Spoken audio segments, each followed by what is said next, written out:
గారికి క్రీస్తు పేరిట వందనాలు. మిడ్ టర్మ్ ఎగ్జామ్ జూన్లో కానీ, జూలైలో మొదటి వారం కానీ, జూన్ చివరి వారం కానీ, జూలై మొదటి వారం కానీ ఉండొచ్చు. అంటే అప్రాక్సిమేట్ ఇంకొక 3 నెలలు. మరి రాయండి అని ప్రాధేయపడుతున్నాము, సజెషన్ చేస్తున్నాం. తబితమ్మ, ధరణమ్మ, పల్లవి ఖచ్చితంగా ముగ్గురు రాయాల్సిందే. ఎందుకంటే రాబోయే రోజుల్లో వాక్యం దొరకదు. సమాజంలో సోషల్ మీడియాను చూస్తుంటే మనము రకరకాలుగా ఇబ్బందులు పెడుతున్నారు. పిల్లలు ఉన్నారని ప్లాట్లు కొంటాం కదా, స్థలం కొంటాం. ఫ్యూచర్లో వాటిని అమ్ముకొనైనా పిల్లల జీవనాధారం ఉంటుంది అన్నట్టుగా ముందస్తు ఆలోచన మంచిది అది. అదేవిధంగా దేవుని మాటలు కూడా మనం సంపాదించి పెట్టుకోవాలి.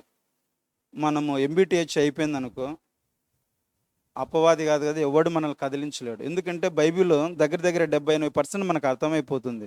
తర్వాత ఇంకా కోర్స్ అయిపోయినాక మనం కూడా పరిశోధన చేసి కొత్త కొత్త పాటలు బయటికి తీస్తాము. ప్రతి మాటను, దేవుడు చెప్పిన మాటను పరిశీలన చేస్తాం. కాబట్టి మన నుంచి అనేక మందిని సేవకులను తయారు చేసే ఆ గొప్ప ధన్యత దొరుకుతుంది, శాశ్వతమైనది. అన్నయ్య మీరు ఆలోచించండి, మాణిక్యరావు అన్నయ్య అక్కగిన ట్రైనింగ్ చేసిందనుకో, కోర్సు చేసిందనుకో, 3 పిల్లలు రాబోయే రోజుల్లో వాళ్ళ భవిష్యత్తు చాలా బాగుంటుంది. 4,500 రూపాయలు ఫీజు. అది కూడా చిన్న చిట్కేందంటే నెలకు కొంత అమౌంట్ తెచ్చివ్వండి. ఒకేసారి భారంగా ఉండదు. చిన్న చిన్న కుటుంబాలు కాబట్టి ఏదనుకో దానికి అవసరం అవుతుంది, అంత అమౌంట్ తేయాలంటే ఇబ్బంది. కాబట్టి నెల కొంచెం ఇస్తే ఈజీగా ఉంటుంది, కనిపించదు. 1,000, 1,500, 500 అట్లా ఇస్తే మనీ ఆలోచించాలి ఈ విషయంలో. రాస్తుంది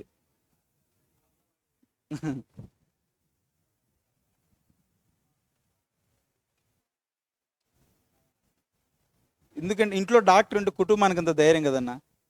అలాగా ఇంట్లో దైవ సేవకురాలు అంటే ఇంకేమీ చెప్పు. ఇప్పుడు ఆమె ట్రైనింగ్ చేసినందుకు నీకు రాబోయే రోజుల్లో ఏ డౌట్ వచ్చినా వెంటనే చెప్పేస్తుంది. ఆమె ద్వారా ఇంకా ఎక్కువ జ్ఞానం వస్తుంది. సమయం దొరికినప్పుడు మాట్లాడుకుంటారు కదా, అలాగ సందర్భాన్ని బట్టి. పల్లవి అలాగే దేవకుమార్ అన్న కూడా రాయాలన్నా మనకు కష్టాలు సమస్యలు ఎప్పుడు ఉంటాయి, ఇవి శాశ్వతంగా ఉంటాయి, చచ్చిపోయేంత వరకు ఉంటాయి. కాబట్టి ఏమంటే మెయిన్ కొంచెం అమౌంట్ విషయంలో చిన్న కుటుంబాలు కాబట్టి అది నెల కొంచెం తెచ్చివ్వండి. నీట్గా మీ పేరు అమౌంట్ రాసుకుంటాము. ఆ రోజుటికి ఇంకా ఈ బర్త్డేని ఉండదు, ఇంత అమౌంట్ ఇప్పుడు వసతి లేదు కదా అని. ఇంకా ఎగ్జామ్ ఎలాగ రాయాలి ఆ భయం అంటున్నారా? అన్న ఉన్నాడు, నేనున్నా, మనకు ప్రిన్సిపల్ బలరాం నాయక్ అని ఉన్నారు. మీకు కొంచెం ఈజీగా పాస్ కావడానికి ఎలాగో మీకు కొన్ని మెలకువలు చెప్తాం. దాని గురించి ఏం భయపడాల్సిన అవసరం లేదు.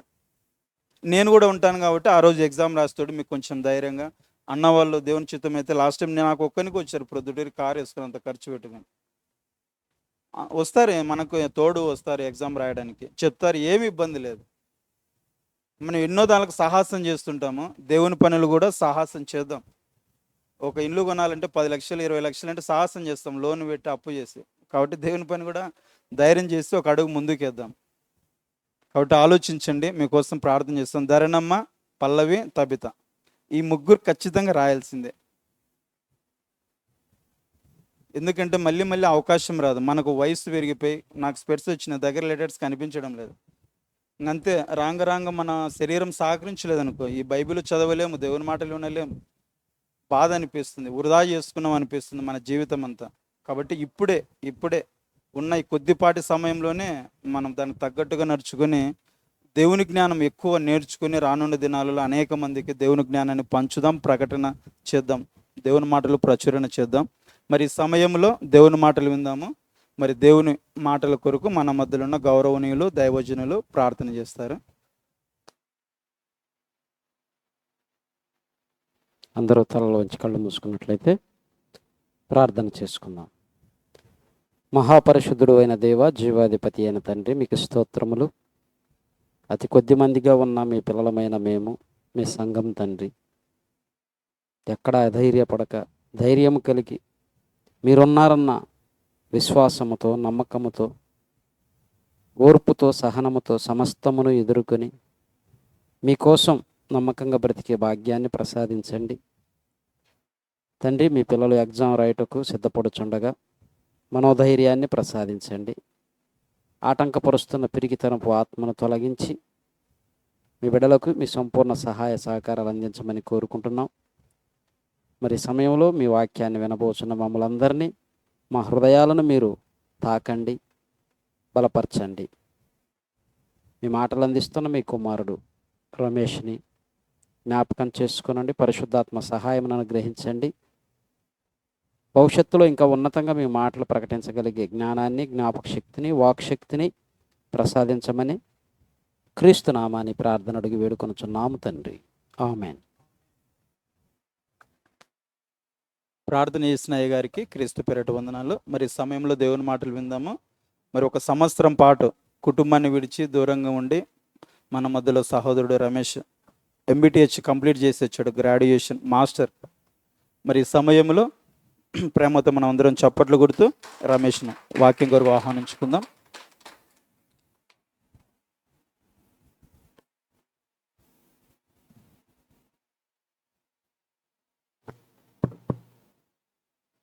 హలో, కూడి వచ్చిన మీ అందరికీ మన ప్రభుని ప్రిరక్షకుడైన యేసుక్రీస్తు వారి నామములో వందనం తెలియజేసుకుని ఉంచున్నానండి. అలాగే మొట్టమొదటిగా వేదిక మీద ఉన్నటువంటి దైవజనులు అలాగే పెద్దలు వారి ఇరువురికి కూడా ప్రభునామన వందనం తెలియజేసుకుంటున్నాను.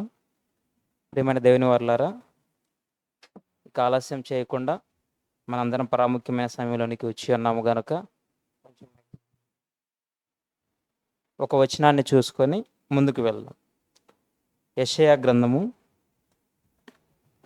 40వ అధ్యాయము 31వ వచనం. యెషయా గ్రంథము 40వ అధ్యాయము 31వ వచనం.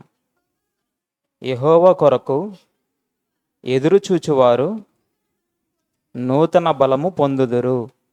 వారు పక్షిరాజు వలె రెక్కలు చాపి పైకి ఎగురుదురు. అలయక పరిగెత్తుదురు, సొమ్మసిల్లక నడిచిపోవుదురు. ఈ వచనంలో మనకి మొదటి మాటలో ఏం కనపడుతుంది? యెహోవా కొరకు ఎదురు చూచేవారు ఎలా ఉంటారంట? నూతన బలము పొందుదురు. ప్రియమైన దేవుని వారలారా, నేటి సమాజంలో మనం ఎవరిని బలవంతులని పిలుస్తూ ఉంటాం, అనుకుంటూ ఉంటాం. బలవంతుల జాబితాల్లో ఎవరెవరిని చెప్తాం? కర్రబట్టుకొని నడిచే వాళ్ళని చెప్తామా? గబగబా ఫాస్ట్గా నడిచే వాళ్ళని చెప్తామా? బలమైన మనుషులుగా యవ్వనంలో ఉండి బాగా పనిచేసేవాళ్ళు, కష్టపడేవాళ్ళు, ఫాస్ట్గా నడిచే వాళ్ళని మనం బలవంతులని చెప్పవచ్చు. ఇదే సమయంలో ఈ బైబిల్ గ్రంథంలో కూడా యెహోవా కొరకు ఎదురు చూచేవారు నూతన బలము పొందుతారు అని బైబిల్ సెలవిస్తుంది. మరి ఎటువంటి బలం? అది మనుషుల బలమా? కాదు. ప్రకృతి బలమా? కాదు. ఒకవేళ దేవదూతల బలమా? కాదు. మరి యెహోవా కొరకు ఎదురు చూసే వారికి ఎలాంటి బలాన్ని దేవుడు ఇస్తాడని దేవుడు సెలవిస్తున్నాడో చూడండి. యెహోవా కొరకు ఎదురు చూచేవారు ఎవరు? యెహోవా కొరకు ఎవరికి ఎదురు చూస్తారు? ఆయన నమ్మిన వారు, ఆయన విశ్వసించిన వాళ్ళు ఆయన కోసం ఎదురు చూస్తూ ఉంటారు. ఇప్పుడు మనకి ఏదన్నా ఒక బాధ కానివ్వండి, ఒక కష్టం కానివ్వండి వచ్చిందనుకో, మన చూపు, మన మాటలు ఎటువైపు వెళ్తాయి? దేవుని వైపు. దేవుణ్ణి ప్రార్థించాలి, దేవునితో మాట్లాడాలి అని దేవుని కోసం ఎదురు చూస్తూ ఉంటాం. మరి ఆ ప్రార్థన ఆయన అంగీకరిస్తే, మన ప్రార్థన నిజమైనదైతే మనకప్పుడు బలం చేకూరుతుందా లేదా? చేకూరుతుంది. ప్రార్థన వలన బలం పొందిన వాళ్ళు ఎందరో కనబడుతూ ఉంటారు. మరి యెహోవా కొరకు ఎదురు చూసేవారు ఎలాంటి బలాన్ని పొందాలి అని బైబిల్ సెలవిస్తుంది అని మరి మనం కొన్ని వచనాలు చూసుకొని ముందుకు వెళదాం. కీర్తనల గ్రంథము 62వ అధ్యాయము 11వ వచనం. కీర్తనల గ్రంథము 62వ అధ్యాయము 11వ వచనము. బలము తనదని ఒక మారు దేవుడు సెలవిచ్చెను, 2 మారులు ఆ మాట నాకు వినబడెను.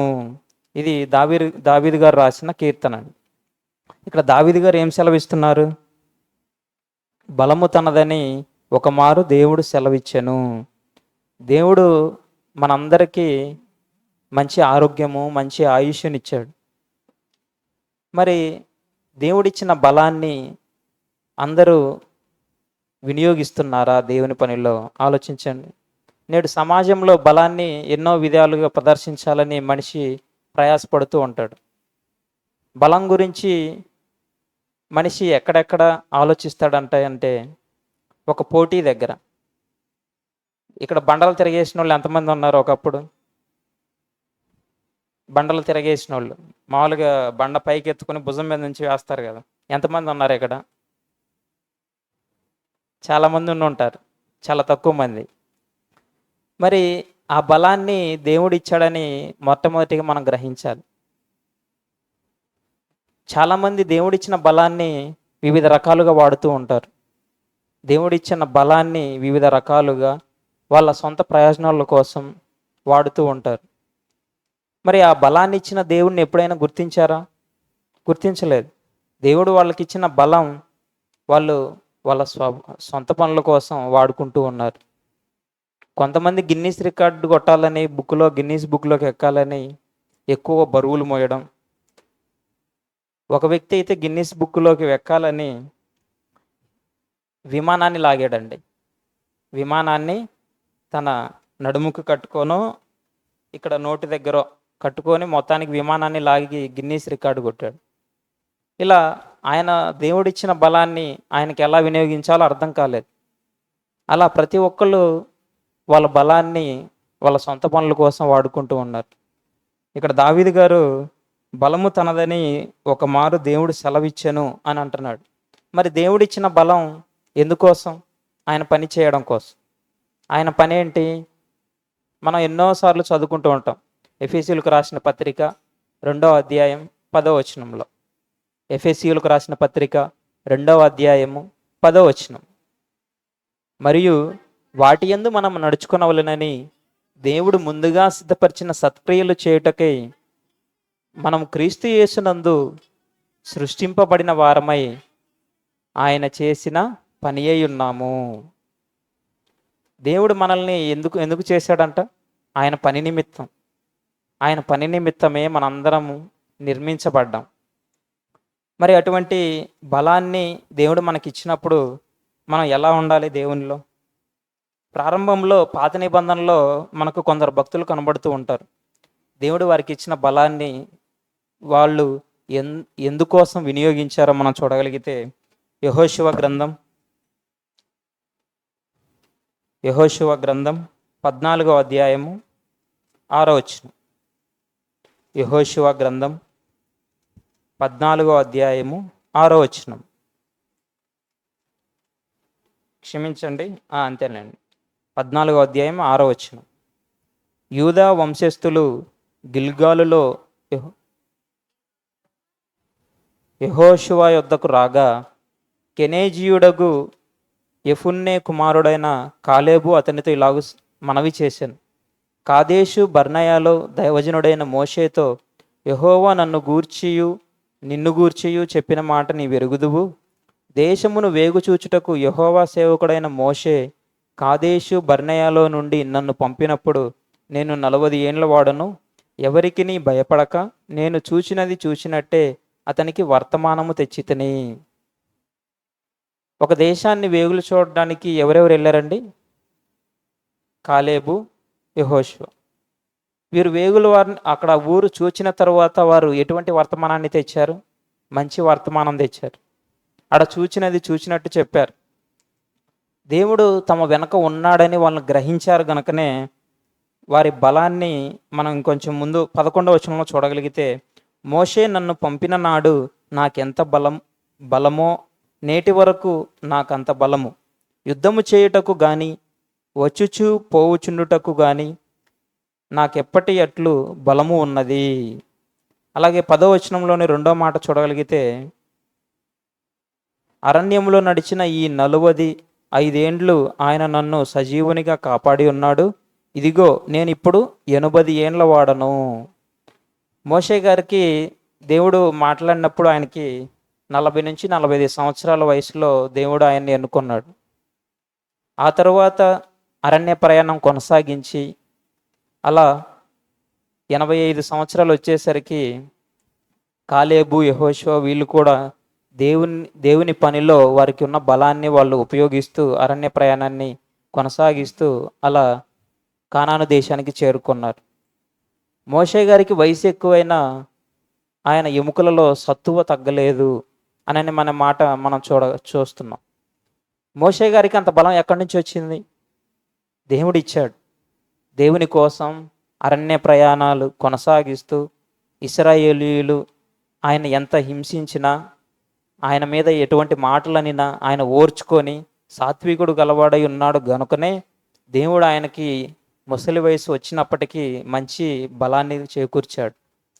మనం కూడా దేవుడు మనకిచ్చిన బలాన్ని గనక మనం దేవుని పనిలో వినియోగించగలిగితే మనం కూడా ముసలి వాళ్ళు అయినప్పటికీ దేవుని పని మనం పూర్వం చేశాము గనుక దేవుడు మరింతగా మనకి బలాన్ని చేకూర్చి మనల్ని మరింతగా దేవునిలో ఎదిగే మంచి అవకాశాన్ని దేవుడు మనకు దయచేస్తాడు.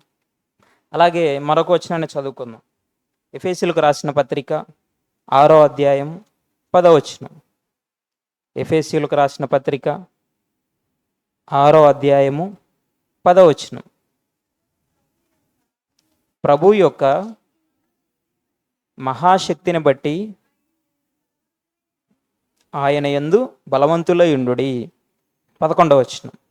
మీరు అపవాది తంత్రములను ఎదిరించుటకు శక్తిమంతులగునట్లు దేవుడిచ్చు సర్వాంగ కవచమును ధరించుకొనుడి. ఇక్కడ 10వ వచనంలో మనం చూడగలిగితే ప్రభు యొక్క మహాశక్తిని బట్టి ఆయన యందు బలవంతులై ఉండుడి అని ఎఫెసీయులకు పౌలు గారు పత్రిక రాస్తూ సెలవిస్తున్నాడు. ప్రభు యొక్క మహాశక్తిని బట్టి మనం బలవంతులమై ఉండాలి.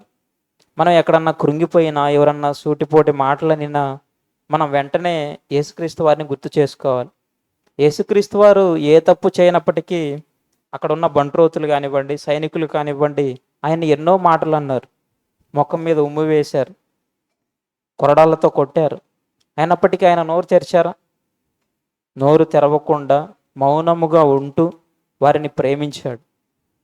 అలా ప్రేమించాడు గనుకనే ఈనాడు ఉన్న సమాజానికి కానివ్వండి, అప్పుడున్న మహనీయులకు ఎందరికో మార్గదర్శకంగా యేసుక్రీస్తు వారు మారారు. ఎప్పుడైతే దేవుడిచ్చిన బలాన్ని మనం దేవుని పనిలో వినియోగిస్తామో మనల్ని ఎవ్వరూ ఏం చేయలేరు. ఎందుకంటే మన బలం ఎవరు? దేవుడు. మన బలం దేవుడే గనుక మనం అనునిత్యం ఇలా రోజు బ్రతకగలుగుతున్నాం, గాలి పీల్చుకోగలుగుతున్నాం, మంచి ఆరోగ్యంగా ఉండగలుగుతున్నాం. అలాగే మరొక వచనాన్ని చదువుకుందాం. కొరింథీయులకు రాసిన 2వ పత్రిక 10వ అధ్యాయం 4-5 వచనములు. కొరింథీయులకు రాసిన 2వ పత్రిక 10వ అధ్యాయం 4-5 వచనములు. మా యుద్ధోపకరణములు శరీర సంబంధమైనవి కావు గాని దేవుని ఎదుట దుర్గములను పడద్రోయజాలినంత బలము గలవై ఉన్నవి. మేము వితర్కములను, దేవుని గూర్చిన జ్ఞానమును అడ్డగించు ప్రతి ఆటంకమును పడద్రోసి ప్రతి ఆలోచనను క్రీస్తుకు లోబడినట్లు చెరపట్టి మీరు సంపూర్ణ విధేయతను కనుపరిచినప్పుడు సమస్తమైన అవిధేయతకు ప్రతిదండన చేయ సిద్ధపడి ఉన్నాము. ఇక్కడ కొరింథీయులకు పౌలు గారు పత్రిక రాస్తూ ఎన్నో మాటలు సెలవిస్తున్నాడు. 4వ వచనంలో క్రైస్తవుని యుద్ధోపకరణములు అవి శరీర సంబంధమైనవా? కాదు. ఈ లోకంలో మనం యుద్ధం చేసేవారి యుద్ధోపకరణములు అనగా వారు యుద్ధం చేయడానికి ఏమేమి వాడుతూ ఉంటారు? కత్తి, డాలు, కవచము,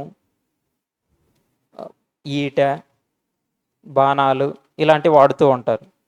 ఇవి ఈ భూమి మీద యుద్ధం చేయడానికి శరీర సంబంధమైన యుద్ధాలు చేసేవారు సైనికులు వాడేటివి.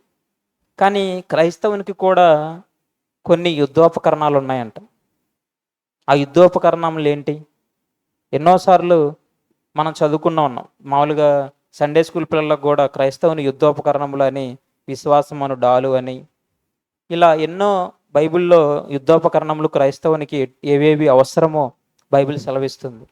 మరి అటువంటి యుద్ధోపకరణాలను కనుక మనం ధరించుకుంటే మనలో ఆత్మఫలాలు ఎప్పటికీ ఉంటాయి. మరి ఆ యుద్ధోపకరణాలు మనం ధరించుకున్నప్పుడు మనం మరణం మీద బలము కలిగి ఉండాలి. ఎందుకంటే మనం యుద్ధానికి ఎందుకు రెడీ అవుతున్నాం? ఎవరి మీదకి యుద్ధానికి వెళ్ళడానికి? అపవాది మీదకి. మన యుద్ధం ఎవరితో? అపవాదితో. ఈ భూమి మీద మనుషులు చేసే యుద్ధం వారి శత్రువుల మీదనో వీళ్ళ మీదనో యుద్ధం చేస్తూ ఉంటారు. కానీ మన యుద్ధం ఎవరితో? క్రైస్తవుడిగా ఒక సాతాను మీద, అపవాది మీద. అది మనుషులని మాయ చేయడానికి, మనుషులని దేవునికి జతకు చేరకుండా ఉండడానికి అది మనకు అడ్డు వస్తుంది. కాబట్టి మనం దేవుడిచ్చిన మన యుద్ధోపకరణాలతో అపవాదితో యుద్ధము చేసి నూతన బలాన్ని దేవునిలో మనందరం పొందుకోవాలి. అలాగే మరి ఒక వచనాన్ని చదువుకుందాం. అదే కొరింథీయులకు రాసిన 2వ పత్రిక 12వ అధ్యాయం 9-10 వచనములు.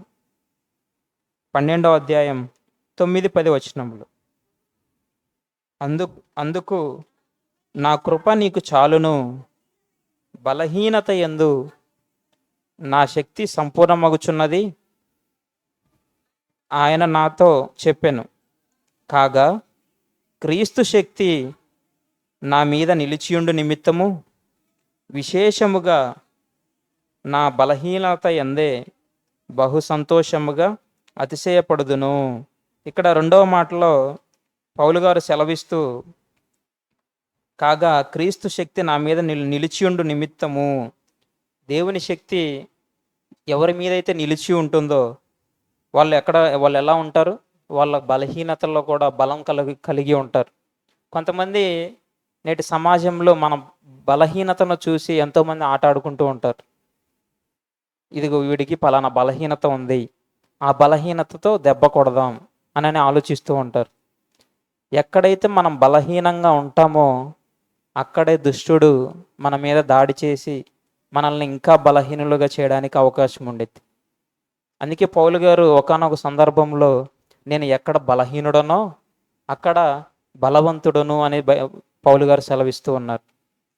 అలానే 10వ వచనం ఇక్కడే, నేను ఎప్పుడు బలహీనుడనో అప్పుడే బలవంతుడను గనుక క్రీస్తు నిమిత్తము నాకు కలిగిన బలహీనతలోను, నిందలలోను, ఇబ్బందులలోను, హింసలలోను, ఉపద్రవములలోను నేను సంతోషించుచున్నాను. చూడండి, పౌలు గారు ఇబ్బందులు కలిగిన వాటిని చూపిస్తూ నేను వాటిల్లోనే సంతోషిస్తున్నాను అని సెలవిస్తున్నారు. నేడు మనకి ఏదైనా ఇబ్బంది వచ్చిందనుకోండి, మనం సంతోషంగా ఉండగలమా? ఉండలేం. కారణం, దేవుని యందు మన ఆసక్తి, మన నమ్మకం లేదు. ఎప్పుడైతే పౌలు గారి వల్లే మనం దేవుని పట్ల భయము, భక్తి కలిగి దేవుణ్ణి అనునిత్యం కొనియాడుతూ అనుసరిస్తూ ఉంటామో మనం కూడా ఈ మాట అనగలం, నా ఇబ్బందుల్లో నేను సంతోషిస్తున్నాను. నా శత్రువులు, నా ఎదుటివారు నా పట్ల ఎటువంటి సూటిపోటి మాటలని, నా ఎవరు ఏమన్నా పట్టించుకోకుండా నేను సంతోషంగా ఉన్నాను అని మనం కూడా చెప్పగలగాలి అంటే దేవునిలో మనం బలవంతులమై ఉండాలి. దేవునిలో బలవంతులైన వాళ్ళని ఈ లోకంలో ఎవ్వరూ ఏం చేయలేరు. అదే ఈ లోకంలో గనక ఒక సీఎం ఉన్నారనుకోండి, ఎగ్జాంపుల్గా, ఆయన సీఎం పోస్ట్ నుంచి వెళ్ళిపోయిన ముందున్న సెక్యూరిటీ మళ్ళీ ఉంటుందా? అంత ఎక్కువ ఉండదు. కానీ దేవుడు మనకి ఏర్పరిచిన సెక్యూరిటీ, ఈ భూమి మీద మన కంటికి కనిపించే ప్రతీది కూడా దేవుడు మన కొరకు సెక్యూరిటీగా ఉంచారు. అవే దేవదూతలు. దేవదూతల్లో ఎందుకు చేయబడ్డవి?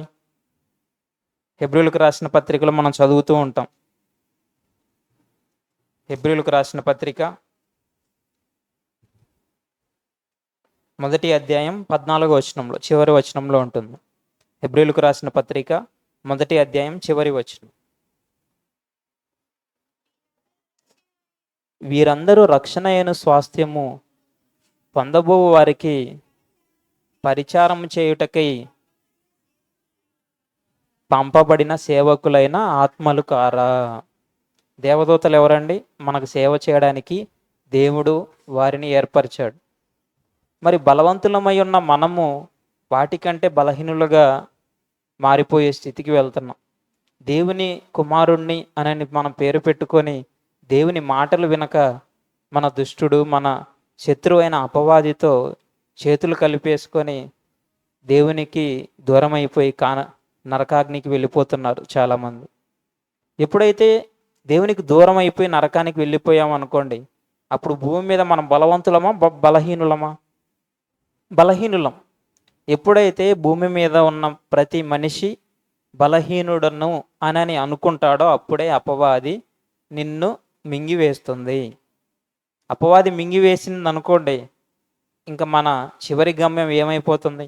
పాతాళ లోకం వెళ్ళే పరిస్థితి వస్తుంది. అదే అపవాదికి దొరకకుండా మనం బలవంతులమై ఉండి అనునిత్యం మనం ధరించుకున్న యుద్ధోపకరణములని మనం గ్రహించి వాక్యాన్ని అనునిత్యం మనం ప్రకటిస్తూ ముందుకు వెళ్ళిపోతుంటే అపవాది కూడా మనల్ని ఏమీ చేయలేడు. అలానే చివరిగా ఒక వచనం చూసుకొని ముగించుకుందాం. కొరింథీయులకు రాసిన మొదటి పత్రిక 16వ అధ్యాయం 13వ వచనం. కొరింథీయులకు రాసిన మొదటి పత్రిక 16వ అధ్యాయం 13వ వచనం. మెలకువగా ఉండుడి, విశ్వాసమందు నిలకడగా ఉండుడి, పౌరుషము గలవారై ఉండుడి, బలవంతులై ఉండుడి, మీరు చేయు కార్యములన్నీ ప్రేమతో చేయుడి. మెలకువగా ఉండండి అని చెప్తున్నాడు. ఈ మాట మనకి ప్రారంభంలో యేసుక్రీస్తు వారు కొండ మీద ప్రార్థన చేసుకోవడానికి వెళ్ళినప్పుడు ఆయన అక్కడ ఉన్న శిష్యులతో ఏమని చెప్తూ ఉంటారు? మెలకువగా ఉండి ప్రార్థన చేసుకోండి అని చెప్తున్నాడు. అలానే ఇక్కడ పౌలు గారు కూడా మెలకువగా ఉండుడి, విశ్వాసమందు నిలకడగా ఉండుడి, పౌరుషము గలవారై ఉండుడి, బలవంతులై ఉండుడి.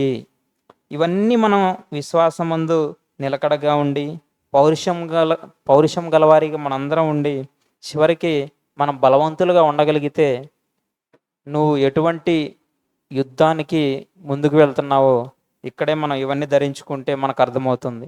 అపవాదితో యుద్ధం అంటే సింపులా, కష్టమా? కష్టం.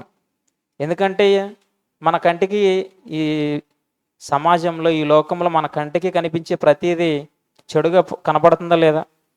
ప్రతిదీ మనం ఉదయం నిద్రలేసినంత మొదలుకొని పడుకునే వరకు ఎన్నో సమస్యలు, ఎంతోమంది ఎన్నో సూటిపోటి మాటలు, చెడ్డ దృశ్యాలు, ఇవన్నీ అనునిత్యం మనకు కళ్ళెదురు కనపడుతూ ఉన్నాయి.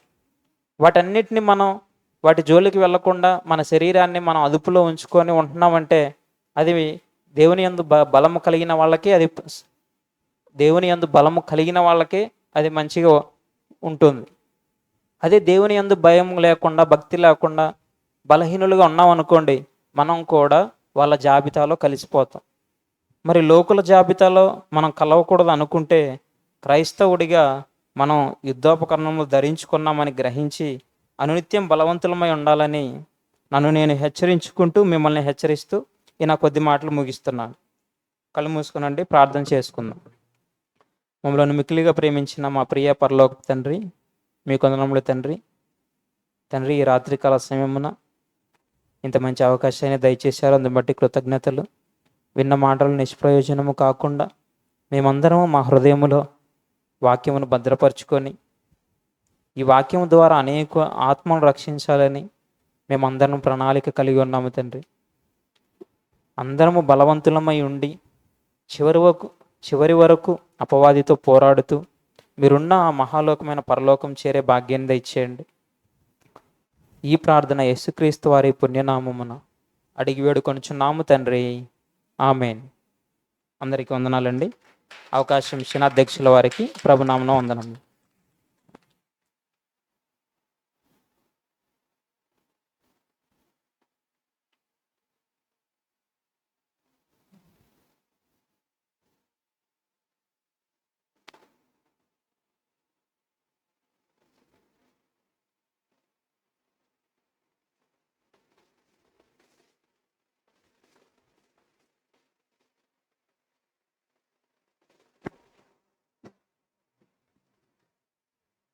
మంచిది.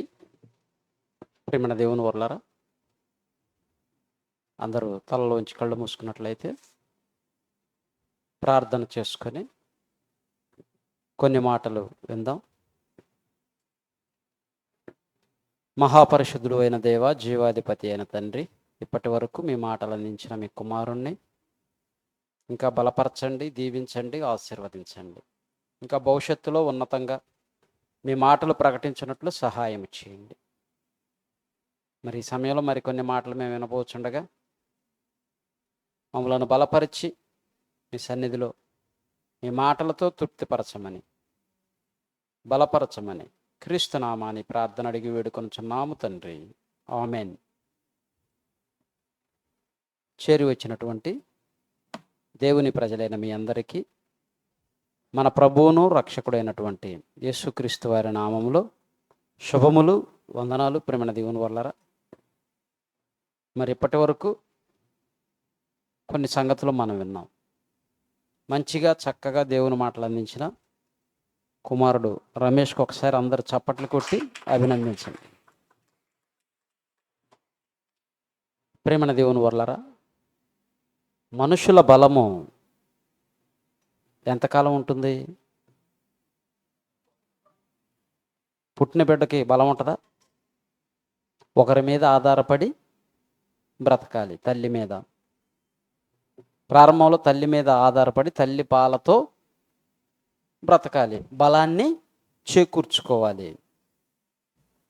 ఆ తరువాత కొంచెం ఎదిగే వయసు వచ్చిన తరువాత తండ్రి మీద తల్లి మీద ఆధారపడి బ్రతకాలి. చదువుకునే వయసు వరకు ఒక ఉద్యోగం సంపాదించే లేదా కష్టపడి పనిచేసే స్థితికి వచ్చేంతవరకు ఆధారపడి బ్రతకాల్సి ఉంటుంది. ఆ తరువాత భర్త మీద ఆధారపడి బ్రతికే వాళ్ళు ఉంటారు, భార్య మీద ఆధారపడి బ్రతికే వాళ్ళు ఉన్నారు.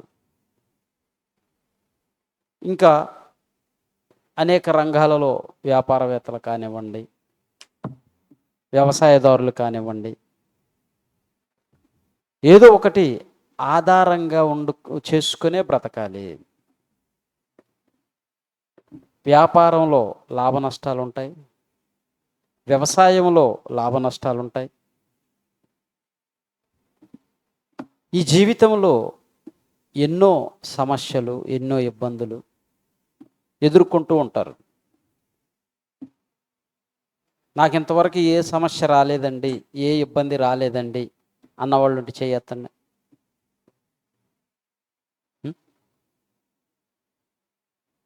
ఎవరూ లేరు. ఏదో ఒక సమస్య ప్రతి మనిషిని తాకుతుంది.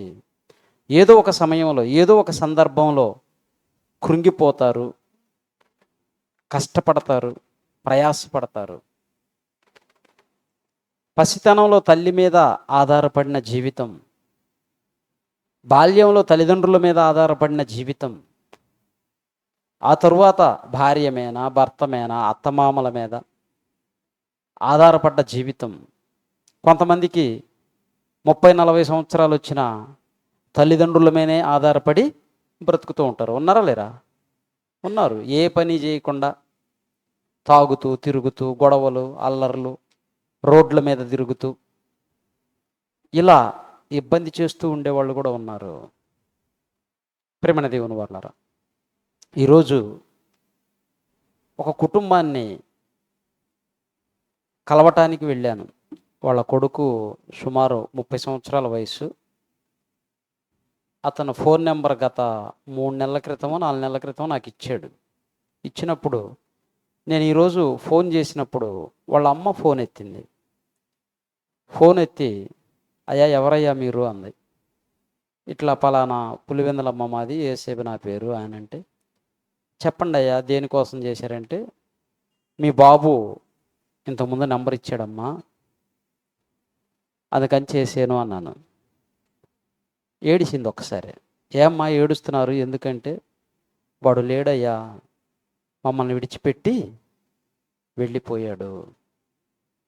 ఏమ్మా ఏమైంది అని అంటే, డిసెంబర్ నెలలో చనిపోయాడు ఆయన అనేసరికి, సర్లేమ్మా మేము వస్తాము అని చెప్పి తరువాత మా పని కంప్లీట్ అయిన తర్వాత వెళ్ళి ఆ తల్లిని కలిసాం. ఆ తల్లిని కలిసినప్పుడు ఆమె గత 12 సంవత్సరాలు చర్చికి వెళ్ళిందంట. చర్చికి వెళ్ళింది. ఆ తరువాత వాళ్ళ బంధువులు వీళ్ళంతా వేరే వాళ్ళు కలిసి నువ్వు అలా రెడీగా రామా. మీరు చర్చికి వెళితే నీ భర్త నీ కొడుకేమో వేరే దేవుళ్ళు కొలుస్తూ నువ్వేమో చర్చికి వెళితే ఆ కుటుంబంలో సమాధానం ఎలా ఉంటుంది? ఒకళ్ళదొక దారి అవుతుంది. సమాధానం ఉండదు, సంతోషం ఉండదు. నీ బిడ్డల కోసం, నీ కొడుకు కోసమైనా, నీ భర్త కోసమైనా నువ్వు మారాలని చెప్పి బలవంతం చేసి ఆమెను చర్చికి వెళ్లకుండా స్టాప్ చేశారు. మేము ఆ ఇంట్లోకి వెళ్ళగానే అప్పుడెప్పుడో కనిపించుకుందంట పెద్దది, ఇప్పుడు మన వెనకుంది కదా బొమ్మ, అలాంటిదే యేసుక్రీస్తు వారి బొమ్మ ఉంది. చూసి నేను అడిగాను, అమ్మ అంటేనే ఇదయ్యా పరిస్థితి, ఇలా ఎలా, ఎందుకు చనిపోయాడమ్మా మీ కొడుకు అని అంటే, మేము కూర్చున్న పైనే ఉంది ఫ్యాను, ఇదిగో దీనికే ఉరేసుకొని చనిపోయాడయ్యా. ఒక్కడే కొడుకు, నాకు ఇంకెవ్వరూ లేరు, వాడే నా లోకం, నా జీవితమే వాడు నన్ను విడిచిపెట్టి వెళ్ళిపోయాడు. ఏం మా ప్రాబ్లం ఏందా అని అంటే, ఎవరో కావలిలో వాళ్ళకి తెలిసిన వాళ్ళు, వాళ్ళ చెల్లెలో బాబాయ్ వాళ్ళు ఉన్నారంట. వాళ్ళని నమ్మి ఒక 20 లక్షల డబ్బులు తీసుకెళ్ళి ఏదో చీటీ కట్టారంట. 3 నెలల తరువాత 3 నెలలకు ఒకసారి మీకు 6 లక్షల డబ్బులు వస్తాయి అని చెప్పారు. చెప్పిన తరువాత వీళ్ళు తీసుకుని వెళ్ళి, వీళ్ళ దగ్గర డబ్బులుండి తీసుకుపోలేదు, వాళ్ళ దగ్గర ఉన్న ఇల్లు తాకట్టు పెట్టి ఆ 20 లక్షలు తీసుకెళ్ళి ఇచ్చారు. 20 లక్షలు తీసుకెళ్ళి ఇచ్చారు.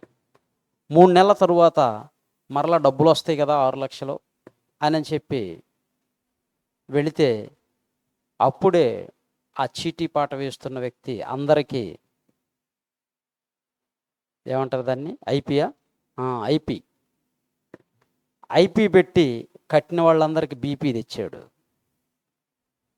ఆలోచించండి. ఆ 20 లక్షలు కట్టిన తరువాత వీళ్ళకి అతను తెలియదు, వీళ్ళ బంధువుల ద్వారా కట్టారు. అతన్ని సుమారు ఆ స్కామ్ ఎంత అంటే 300 కోట్లు ఏమనంట. ఎంత పెద్దదో చూడండి. ఎందుకమ్మా అలా ఎందుకు జరిగిందంటే, ఎవరెవరో అధికారులు, రాజకీయ నాయకులు అతన్ని పట్టుకొని అతని దగ్గర ఉన్న డబ్బులంతా కూడా తీసేసుకొని ఆయన్ని ఇక్కడ లేకుండా వేరే దేశానికి పంపించేశారు. ఆ ప్రాబ్లంలో చిక్కుకున్నాం. ఆ తరువాత మేము వెళ్ళి మా బంధువుల్ని బలవంతం చేసి గట్టిగా అడిగి మా డబ్బులు మాకు ఇవ్వండి అన్నప్పుడు, వాళ్ళు వచ్చేసి మీయే కాదు మాయి కూడా కట్టాం కదా, మేము నష్టపోయాము, మేము కావాల్సిగా చెప్పలేదు, మాకేదో లాభం కోసం చెప్పలేదు, మీకు హెల్ప్ అవుతుంది అని చెప్పాము, మేము ఇరక్కపోయాము, మేమేం చేయాలి అని అంటే, అవన్నీ మాకు తెలియదని బలవంతం చేసినప్పుడు, సరే నేను సగం ఇస్తాను, ఇంకంతకంటే నేను ఇవ్వలేను అని చెప్పి వాళ్ళు ఒక 3 లక్షలు ఇచ్చారంట. ఒకసారిగా ఇవ్వలేను, 20 లక్షల్లో 10 లక్షలు ఇస్తాను, సగం ఇస్తాను, నన్ను నమ్మి కట్టారు కాబట్టి అని 3 లక్షలు ఇచ్చారు.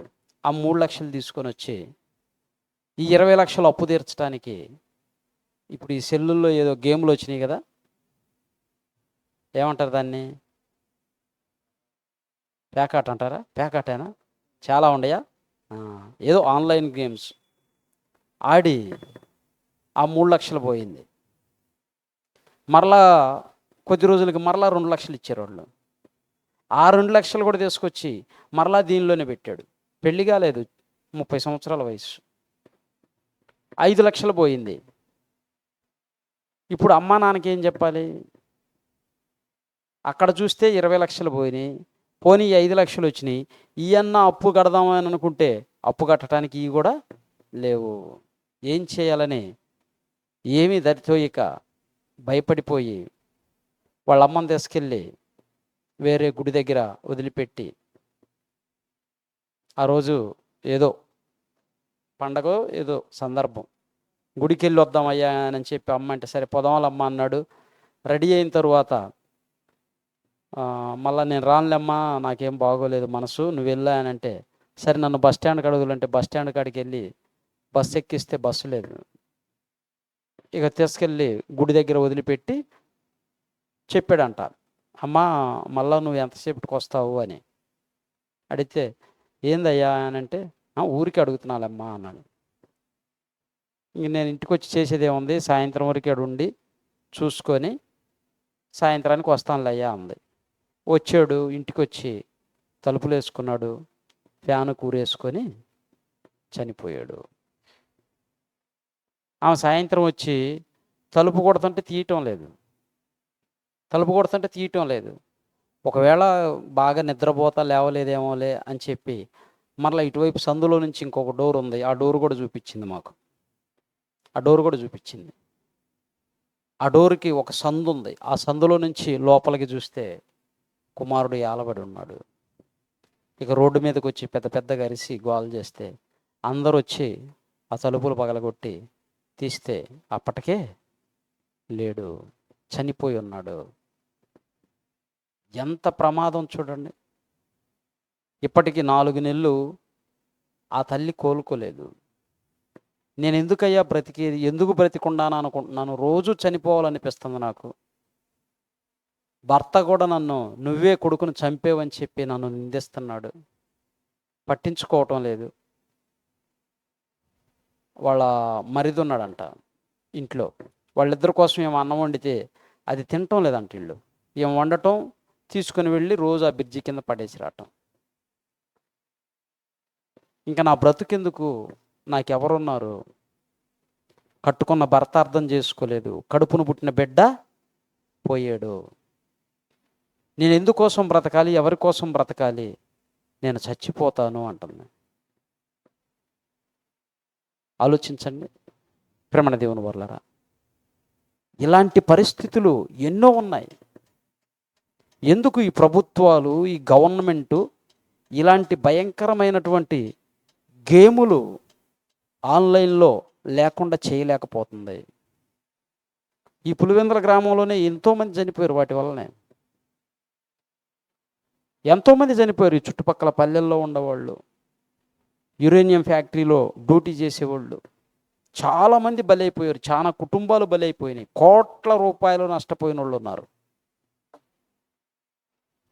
అందుకే ఎప్పుడు ఎక్కడ ఎలా ఉండాలో చాలా జాగ్రత్తగా ఉండాలి. ఎవరిని పడితే వాళ్ళని నమ్మి డబ్బులు ఇవ్వకూడదు. మోసపోతారు, నష్టపోతారు, ఆఖరికి ప్రాణాలు తీసుకునే పరిస్థితికి వస్తారు. ఆమెకి చెప్పామమ్మా, మేము ఉన్నాం, నువ్వేం భయపడొద్దు, మాతో వచ్చేసేయి, నువ్వు చర్చికి మరలా వెళ్ళాలి, నువ్వు దేవుణ్ణి విడిచిపెడుతున్నావు, ఈ లోకం శాశ్వతం కాదు, జరిగిందేదో జరిగిపోయింది, దాన్ని తలుచుకుంటూ నువ్వు మరలా అందులోనే ఉండకు, మరలా మీరు చర్చికి వెళ్ళండి, దేవుడు మీకు నెమ్మదినిస్తాడు, ప్రశాంతతనిస్తాడు, మిగిలిన శేష జీవితం దేవునిలో గడిపితే నీకు మంచిగా పరలోకం వచ్చే అవకాశం ఉంది.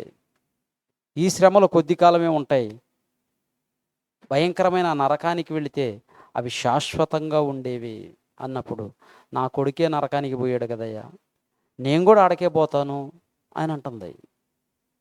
అమ్మ, మీరు అనుకున్నంత ఈజీ కాదు. ఇక్కడ కొంతసేపే ఉంటుంది ఈ బాధ, అక్కడికి వెళితే దీనికంటే 2 ఎక్కువ ఉంటుంది. కనుక దయచేసి రేపు ఆదివారం నుంచి మీరు చర్చికి వెళ్ళండి ప్రార్థనకి. కావాలంటే నేను మనిషిని పంపిస్తాను మీ దగ్గరికి, బండి మీద వెళ్ళండి, మళ్ళా రేపు ఉదయం వచ్చి మమ్మల్ని కలవండి అని చెప్పొచ్చాం ప్రేమణ దేవుని వల్ల. సడలిన కాళ్లను, వడలిన చేతులను బలపరచువాడు యెహోవా. ఆయన యొక్క సన్నిధిలో మనం విడువక ఉండాలి. చాలామంది నిర్లక్ష్యంగా ఉంటారు, కొద్ది కాలం భక్తిగా ఉంటారు, కొద్ది కాలం ప్రార్థన లేదు, ఏమీ లేదు అని వదిలేసి తిరుగుతుంటారు. అలా ఉండకూడదు. అలా వదిలేయటం వల్ల దేవుడు ఏదో చేస్తాడని దేవుని మీద రుద్దటం లేదు. అలా వదిలేయటం వల్ల అపవాదిగాడి యొక్క గురి ఎక్కువ మన మీద ఉంటుంది, దేవుని కాపుదల తొలగిపోతుంది. అలాంటి పరిస్థితుల్లోనికి ఏ కుటుంబం వెళ్ళకూడదు ప్రేమణ దేవుని వల్ల. అయినా ఆస్తి లేదా అంటే 8 ఎకరాలు 8.5 ఎకరా భూమి ఉందంట. ఒకే ల్యాండ్ 8.5 ఎకరా భూమి ఉంది. ఇప్పుడు ఈ హైవే, బెంగళూరు హైవే పడింది కదా, ఈ హైవేకి దగ్గరలో అంట, ఆ ఊరు దగ్గర సుమారు ఒక 2 కోట్ల రూపాయలు విలువ చేసిద్ది. ఏమ్మా అంత ఇబ్బంది ఏంది, ఒక 2 ఎకరాలు అమ్మేసి అప్పు కట్టేసినా పోయేది కదా ఆయన అంటే, వాడు అలా చేసుకున్నాడయ్యా, ఏం చేసేది. ఇప్పుడు ఆ ఇల్లు, ఆ 20 లక్షలు ఇచ్చిన వాళ్ళు ఇల్లు ఆక్రమించుకున్నారు. ఆ ఇల్లు వాళ్ళు తీసేసుకున్నారు. ఏదో పాడుపడ్డ బంగ్లాలాగా ఉంది ఆ ఇల్లు, అలాంటి ఇంట్లో ఉన్నారు. ఆయన తండ్రి మైండ్ పోయి రోడ్డు మీద పిచ్చివాడుగా అడుక్కుంటున్నాడు. అడుక్కొని మందు తాగుతూ టైంకి తినకుండా ఎలాగంటే అలాగ తిరుగుతూ ఉన్నాడు. ఆలోచించండి. ఇలా ఒక్క కుటుంబం మనకి వెలుగులోని కనపడింది. ఇలా ఎన్నో కుటుంబాలు ఉన్నాయి. అపవాదిగాడు ఒక్కసారి నువ్వు అవకాశం ఇచ్చావా, మరలా తిరిగి లేవకుండా త్రొక్కేస్తాడు. కొన్ని తప్పులు ఉంటాయండి, కొన్ని తప్పులు ఉంటాయి. అది నువ్వు చేసినా, నేను చేసినా, ఎవరిని చేసినా మరలా సరి చేసుకునే అవకాశం ఉంటుంది. కొన్ని తప్పులు ఉంటాయి, నీ జీవితకాలం కూడా సరి చేసుకోలేవు. మన జీవితకాలం కూడా దాన్ని సరి చేసుకోలేము, ఆ లోటుని పూడ్చుకోలేము, తీర్చుకోలేము. అది జీవితంలో కావచ్చు, లేదా శరీరంలో కావచ్చు, ఎన్నో విధాలుగా నష్టపోయే ప్రమాదం ఉంది. బలం ఉంది కదా అని చెప్పి 2 చేతులు వదిలిపెట్టి బైక్ దోలేవు, తప్పు చేసావు. ఈరోజు ఏదో యాక్సిడెంట్ అయ్యింది, ఒక కాలో చెయ్యో పోయింది, వస్తుందా ఇంకా జీవితకాలం? రాదు. నడుములు పోయాయి, మంచంలో ఉండాలి. రోజు జరుగుతున్న సందర్భాలు, కదిలిస్తున్న సన్నివేశాలు చూస్తూ ఉంటే ఎప్పుడు ఎక్కడ ఎలా పోతామో తెలియటం లేదు. మన దగ్గర పనిచేసాడు, చిన్న వయసు, మణి వయసు ఉంటుంది, తమ్ముడు అజయ్. హైదరాబాదులో వర్క్ చేస్తూ ఉన్నారు. పైనుంచి మెటీరియల్ వేసే లిఫ్ట్ కిందికి పడింది. ఈ తలభాగంలో తగిలింది, ఈ కన్నుకు తగిలింది, హాస్పిటల్లో ఉన్నారు. చాలా మంచివాడు కుమారుడు, వినయంగా, గౌరవంగా, మర్యాదగా ఉంటాడు. చిన్నప్పటి నుంచి పనిచేశాడు. ఈరోజు 48 గంటల గడిస్తే కానీ ఏ సంగతి మేము చెప్పలేమని ఐసీలో పెట్టించారు. 100 మంది వెళ్ళారు హైదరాబాద్కి, వాళ్ళకి తెలిసిన వాళ్ళు, మనకు తెలిసిన వాళ్ళు అందరూ. ఎంత ప్రమాదం! నీ బలం ఎంతసేపు, నీ బలగం ఎంతసేపు, నీ దగ్గర ఉన్న డబ్బు ఎంతసేపు, నీ దగ్గర ఉన్న బంగారం ఎంతసేపు, ఏది కూడా మనలను కాపాడలేదు.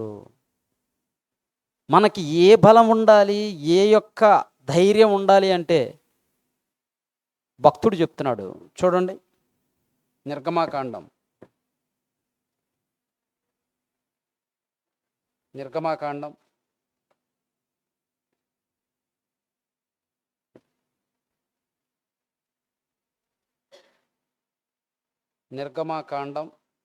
15వ అధ్యాయం 2వ వచనం. నిర్గమాకాండం 15వ అధ్యాయం 2వ వచనం.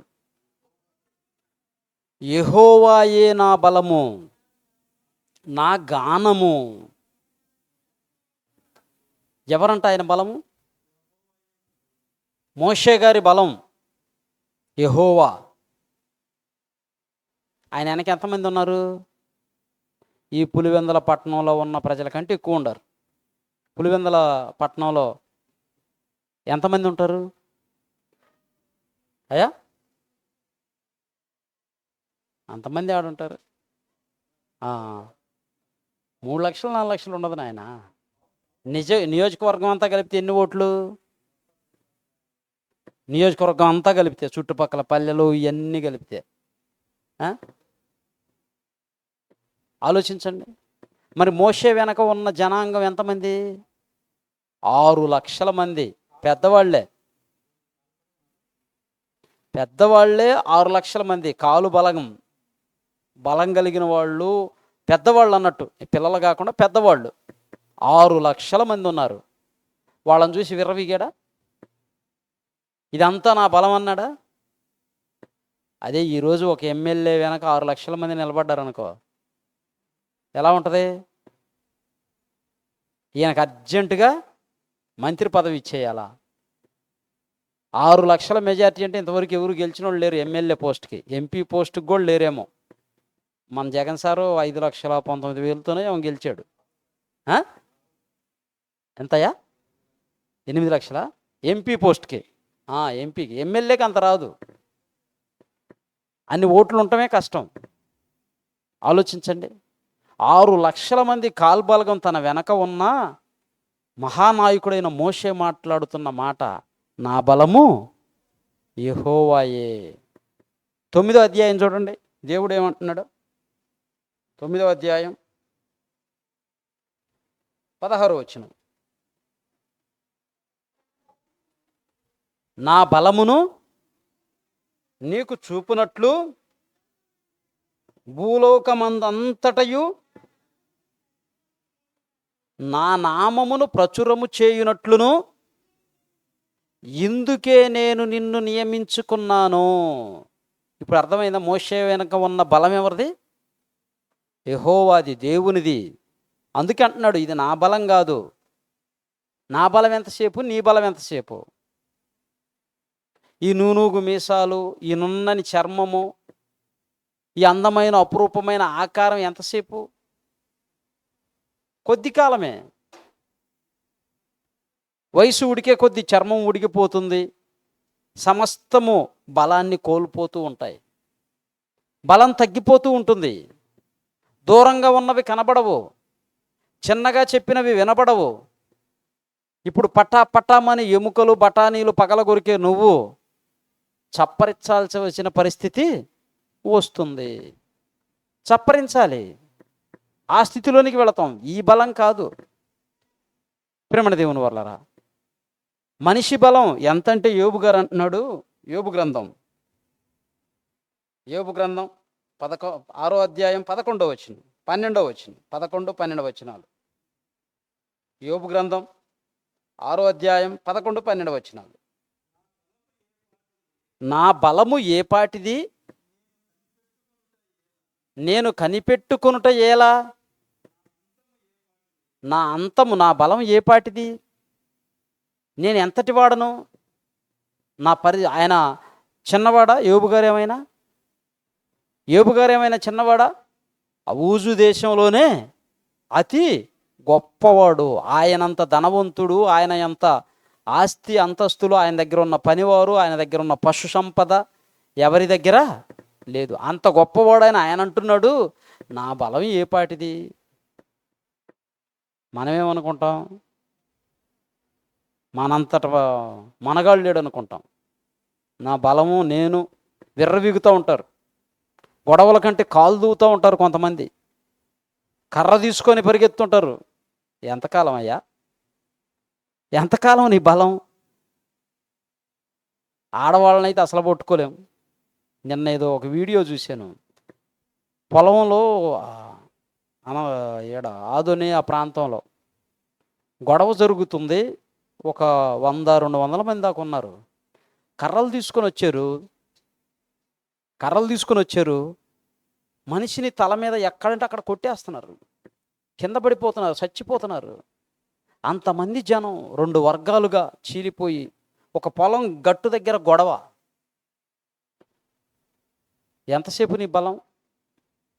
అక్కడ ఆడవాళ్ళు కారాలు తీసి ముందుగానే ప్రిపేర్ అయ్యి వచ్చారు.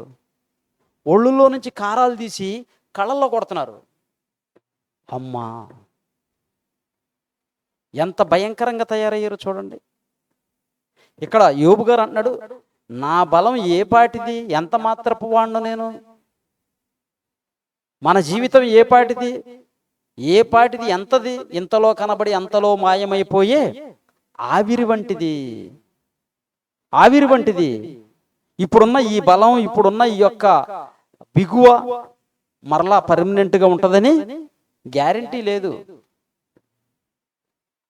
ఊరినే ఒక దరిగి తీసుకొచ్చినోడు చివరి దశకు వచ్చేసరికి అడుక్కొని తినే పరిస్థితిలోనికి వస్తాడు.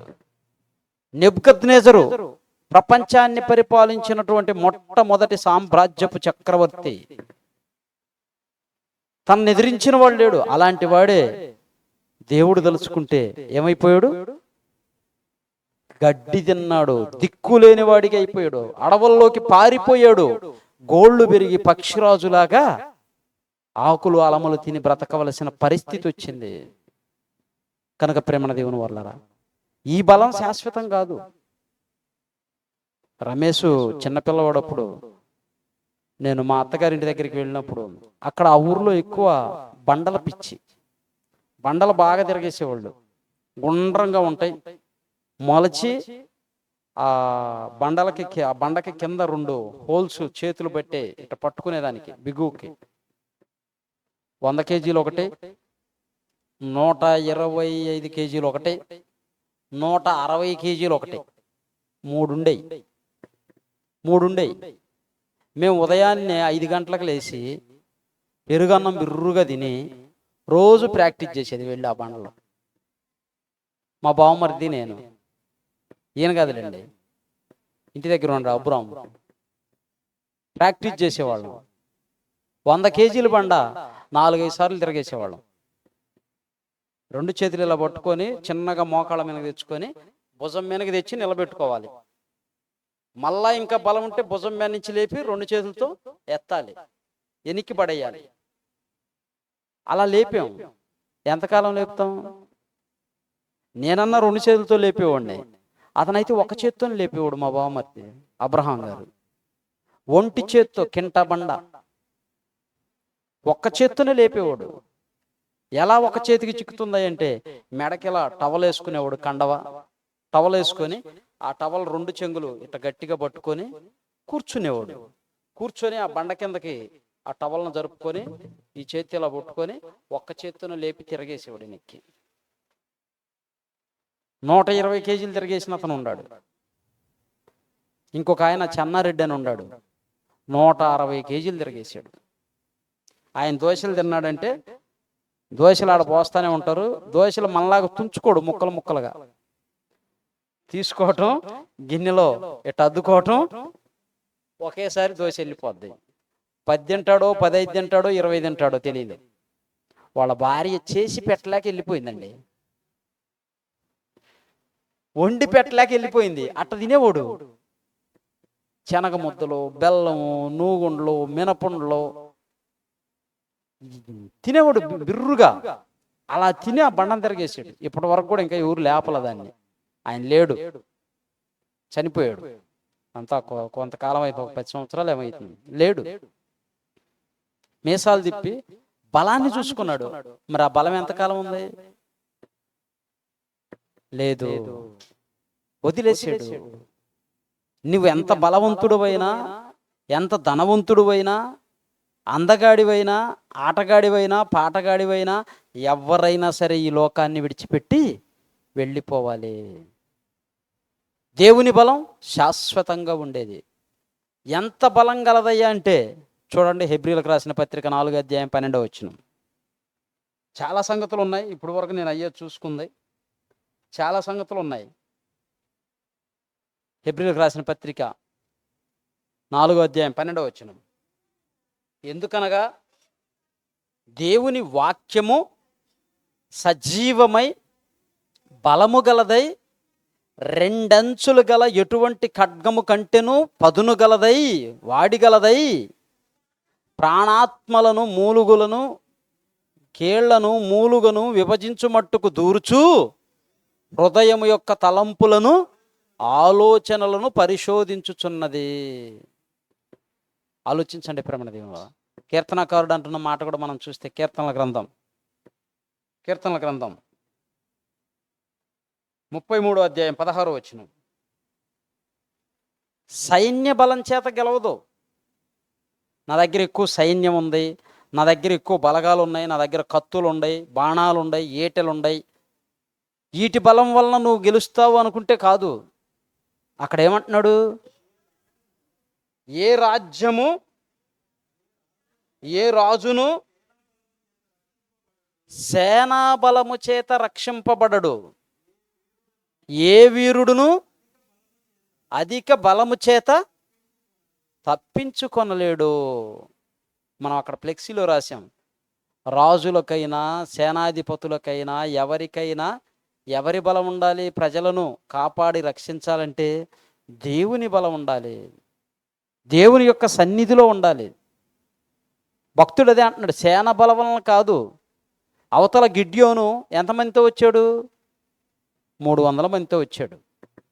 అవతల వేలల్లో ఉన్నారు, కానీ ఇక్కడ బలం ఎవరిది? యెహోవాది, దేవునిది. గొలియాతును చూసి పారిపోతున్న ఆనాటి ఇశ్రాయేలీయుల్లో దేవుడు దావీదుని నిలబెట్టాడు. చిన్నవాడు, బాలుడు, సుమారు 17-18 సంవత్సరాల వయసు. చిన్నవాడు బాలుడుగా ఉన్న దావీదుని నిలబెట్టి అంతటి అజానుభావుడైనటువంటి గొలియాతుని మట్టి గరిపించాడు. దేవుని పక్షాన నువ్వు ఉంటే ఏదైనా నువ్వు సాధించగలవు. దేవుడు నీ పక్షాన ఉండాల. దేవుని బలాన్ని మనం ఉపయోగించుకునే వారంగా ఉండాలి, మన బలాన్ని కాదు. మన బలాన్ని ఉపయోగించుకుంటే ఏం ఉపయోగం ఉండదు, గెలవలేవు. దేవుని బలాన్ని ఆశ్రయించాలి. 9వ అధ్యాయం హెబ్రీయులకు రాసిన పత్రిక 11వ అధ్యాయం 34వ వచనం. హెబ్రీయులకు రాసిన పత్రిక 11వ అధ్యాయం 34వ వచనం. ఎలయనగా అగ్ని బలమును చల్లార్చిరి, ఖడ్గదారలను తప్పించుకొనిరి. ఎవరు ఆపుతారండి? ఏ ప్రభుత్వం ఆపిద్ది అగ్ని జ్వాలలను? ఆర్పగలదా? ఇప్పటి వరకు కూడా ఇంకా గల్ఫ్ దేశాల్లో ఎప్పుడో సద్దాం హుసేన్ గారు వేసిపోయినటువంటి ఆ బాంబుల తాలూకా మంటలు ఇంకా మండుతూనే ఉన్నాయి. ఆపగలిగారా? ప్రపంచంలో ఉన్న దేశాలన్నీ ప్రయత్నించినాయి, ఎన్నో దేశాలు ప్రయత్నించినాయి ఆ మంటలు ఆర్పటానికి, కానీ ఆర్పలేక వదిలేశారు. నేటికి మండుతూనే ఉన్నాయి. కానీ దైవజనుడు, భక్తుడు, దేవుని సన్నిధిలో ఉన్నవాడు, దేవుని బలాన్ని పొందుకున్నవాడు అగ్ని జ్వాలలను ఆర్పారు. అగ్ని జ్వాలలు కూడా వారిని ఏం చేయలేకపోయాయి. అగ్ని బలమును చల్లార్చారు. ఒక షడ్రకు, మిషక్కు, అబేద్నెగోవులు ఏం చేశారు? ఏమీ చేయలేకపోయినాయి. దేవుని బలం ఉంటే అంత ధైర్యం నీ గుండెల్లో ఉంటుంది. దేనికి నువ్వు భయపడవలసిన అవసరం లేదు. దేవుడు నీ పక్షాన ఉన్నప్పుడు, నువ్వు దేవుని పక్షాన ఉన్నప్పుడు, దేవుడు మనతో లేడు అనుకోండి, కర్ర చూసినా భయమే, పావును చూసినా భయమే, పురుగును చూసినా భయమే. పిరికితనం ఇలాంటివి మనలో ఉండకూడదు. దేవుని ధైర్యంతో, దేవుని బలముతో మనం జీవించే వారంగా ఉండాలని కోరుకుంటూ మరి నా మాటలు ముగిస్తున్నాను. కళ్ళు మూసుకోండి, ప్రార్థన చేసుకుందాం. మహాపరిశుద్ధుడు అయిన దేవ, జీవాధిపతి అయిన తండ్రి, మీకు స్తోత్రములు. మీరు ఇచ్చిన సమయాన్ని బట్టి కృతజ్ఞతలు తండ్రి. మీ బలమును, మీ యొక్క శక్తిని మేము ఆశ్రయించే వారముగా, పొందుకునే వారముగా, మీకోసం బ్రతికే వారముగా, భయభక్తులు కలిగి నమ్మకంగా తండ్రి జీవించినట్లు సహాయం చేయండి. మరి ఈరోజు కలిసిన కుటుంబం తండ్రి, తల్లిగారు విజయమ్మ గారిని జ్ఞాపకం చేసుకోనండి. కుమారుణ్ణి కోల్పోయి అపవాది మింగివేసింది, మీ సన్నిధి నుంచి దూరం చేసింది. ఆ తల్లిని జ్ఞాపకం చేసుకోండి. తనలో ఉన్న మనోవేదనను జ్ఞాపకం చేసుకునండి. తొలగించండి, ధైర్యపరచండి, బలపరచండి, ఆదరణను, నెమ్మదిని, శాంతిని దయచేయండి తండ్రి. మరి అజయ్ మీ కుమారుడు హైదరాబాదు నగరంలో హాస్పిటల్లో ఉన్నాడు. కుమారుణ్ణి జ్ఞాపకం చేసుకునండి. పలుసార్లు మీ పని చేశాడు, మీ పనిలో సహకారుడుగా మాకు నిలిచాడు తండ్రి. జ్ఞాపకం చేసుకునండి కుమారుడి యొక్క ఆరోగ్య విషయమై. తండ్రి సంపూర్ణ ఆరోగ్యవంతుడిగా తిరిగి మరలా క్షేమంగా కుటుంబంతో కలిసి జీవించే భాగ్యాన్ని ప్రసాదిస్తారని వేడుకుంటున్నాం. తల్లిదండ్రులను భార్యా పిల్లలను జ్ఞాపకం చేసుకునండి. తండ్రి ఇక్కడ జరిగించున్న ఈ పరిచర్యను, సంఘాన్ని, సంఘ కార్యక్రమాలను జ్ఞాపకం చేసుకున్నాం. నిన్నటి దినం మొన్నటి దినం జరిగినటువంటి సభల్లో మాకు తోడుగా ఉండి మీ నామానికి మహిమకరముగా జరిగించి క్షేమముగా మమ్మలను తీసుకుని వచ్చి మరలా ఇక్కడ ఈ ప్రాంతంలో మీ మాటలు అందించే భాగ్యాన్ని కలిగించినందుకు కృతజ్ఞతలు చెల్లిస్తున్నాం. రేపు ఎల్లుండు తండ్రి 27వ తేదీని జరగనున్నటువంటి లేఖనాల పరిశోధనలు జ్ఞాపకం చేసుకోనండి. ఇంకా ఎందరైతే తండ్రి మీ మాటలు అందక ఉన్నారో వారికి మీ మాటలు అందించినట్లు సహాయం చేయండి. ఏ ఏ ప్రాంతాల్లో మీ పరిచర్య జరుగుతూ ఉందో, ప్రార్థనా కార్యక్రమాలు జరుగుతూ ఉన్నాయో, సత్య సంబంధమైనవిగా మీ వాక్యానుసారమైనవిగా జరుగుతున్నాయి, వాటిని అన్నిటినీ జ్ఞాపకం చేసుకొని మీ నామానికి మహిమకరముగా వస్తున్న బిడ్డలందరికీ దీవెనకరముగా ఆశీర్వాదకరముగా జరిగించండి. బిడ్డలను దీవించండి, మీ కృపలో భద్రపరచండి. చేరి వచ్చిన మీ పిల్లల తండ్రి తిరిగి క్షేమంగా వారి వారి ప్రాంతాలకు వెళ్ళినట్లు సహాయం చేయండి. మా చుట్టూ, మా కుటుంబాల చుట్టూ, మాకు మీరిచ్చిన మీ పిల్లల చుట్టూ మీ కాపుదల ఉంచి క్షేమముగా కాపాడండి. ఆర్థికంగాను ఆరోగ్యంగాను మీ పిల్లల తండ్రి మీ సన్నిధిలో వర్ధిల్లుటకు సహాయం చేయండి. బిడ్డలు యవ్వన ప్రాయానికి వస్తూ ఉన్నారు, బిడ్డల చుట్టూ మీ కాపుదల ఉంచండి. పరిపూర్ణమైన ఆరోగ్యాన్ని దయచేయండి. కుటుంబాల చుట్టూ మీ సన్నిధిని తోడుగా ఉంచండి. అపవాదికిని వాని దోతలకును తండ్రి అవకాశం ఇవ్వకుండా మీ యందు భయము కలిగి, ధైర్యము కలిగి, బలము కలిగి జీవించినట్లు సహాయం చేయమని ఇంతవరకు మీ మాటలు అందించిన మీ కుమారుని రమేష్ని కూడా జ్ఞాపకం చేసుకుని తన భవిష్యత్తుని జ్ఞాపకం చేసుకునండి. మీ చేతుల్లో పెడుతున్నాం తండ్రి. కుమారుడికి ఏది క్షేమమో, ఏది మీ సేవకు ఆటంకము లేకుండా ఉంటుందో అటు యొక్క పనిలో ముందుకు నడిపించండి. తన జీవితాన్ని ముందుకి బలపరచండి. మీ కృపలో జ్ఞాపకం చేసుకున్నామని మంచిగా తండ్రి తల్లిదండ్రులకు లోబడుచు మీ వాక్యానికి విధేయుడిగా ఉంటూ తండ్రి నెమ్మది కలిగి, సహనము కలిగి, ఓర్పు కలిగి ఉంటున్నాడు. జ్ఞాపకం చేసుకునండి. మంచి బుద్ధినిచ్చారు, అందుని బట్టి కృతజ్ఞతలు. మీ పరిచర్యలో ఇంకా ఉన్నతంగా సహకారుడిగా నిలుస్తూ భవిష్యత్తులో అనేక కార్యక్రమాలు మీ పక్షాన చేయగలిగే శక్తిని, సామర్థ్యాన్ని, ధైర్యాన్ని, బలాన్ని మీరు అనుగ్రహించండి. ఈ పరిచర్యలో మాకు తోడుగా సహకారులుగా ఉంటున్న మీ పిల్లలందరినీ, వారి కుటుంబాలను జ్ఞాపకం చేసుకున్నామని మేమందరం కలిసి ఇంకా ఉన్నతంగా మీ పరిచర్య చేయనట్లు కృప చూపించమని క్రీస్తు నామాని ప్రార్థన అడుగుచున్నాము తండ్రి. ఆమేన్. మన తండ్రి అయిన దేవుని ప్రేమ, కుమారుడైన యేసుక్రీస్తు వారి కృప, పరిశుద్ధాత్మని యొక్క అన్యోన్య సహవాసం, సన్నిధి సదాకాలం మనందరికీ తోడయుండి నడిపించునుగాక. ఆమేన్. అందరికీ వందనాలు. ప్రేమణ దేవుని వాళ్ళారా, మరి ఈరోజు సిలిండర్ కోసం ప్రయత్నం చేసాం, అందలేదు. ఇంకా మీకు తెలిసింది ఎవరికాడన్నా ఉన్నా రేపు ఆదివారానికైనా భోజనాలకి సిలిండర్ కావాలి. 2 ఖాళీ ఉండయా? 2 ఉండాలా?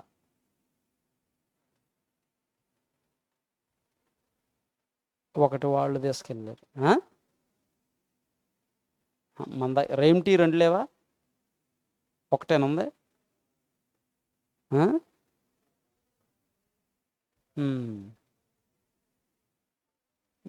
ఒకటి పని వాళ్ళు తీసుకుపోయారు, సంవత్సరం అవుతుంది.